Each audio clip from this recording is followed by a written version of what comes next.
Well, the sleep meds have a real problem, and they have, and we've known about it. And whatever class you want to look at, if you're looking at any of the classes of benzodiazepines, the first class that came out, they knew there were problems. They created another set of them. They still have the same problems. And what it does, what they do, they don't let you have a natural sleep pattern.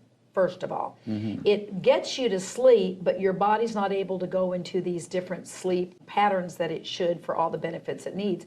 But beyond that, it's actually physically damaging the brain. It's linked to dementia, to Alzheimer's. What? It's Tell me those things, because I've been taking a whole lot of stuff. Yeah, well, I would say we need to try. Now, the problem with trying to wean off, your body's become addicted to it, literally addicted to it. So your body will think it can't sleep without it. So there's a whole program that you would have to do to try to come off those. And you can, but it will be a little more difficult. You think, how can I get that program, or would that have to be prescribed by a doctor? You need a doctor working with you to do it right. Or you could start slightly decreasing a little bit every night, knowing that it's going to take a while for your body to reset, for it to find its way to get to sleep by itself.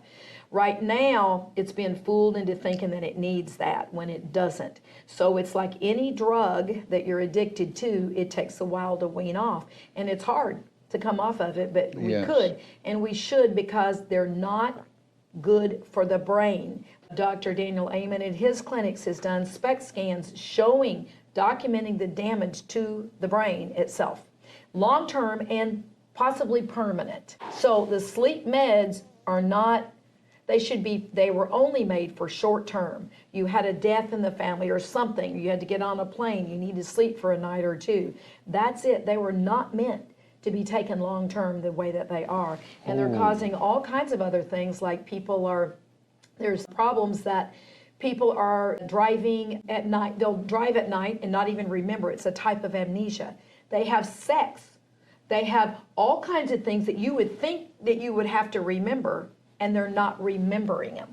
And it's because of the damage that it's causing in that brain. So they are very much we've got to be very, very careful in prescribing those.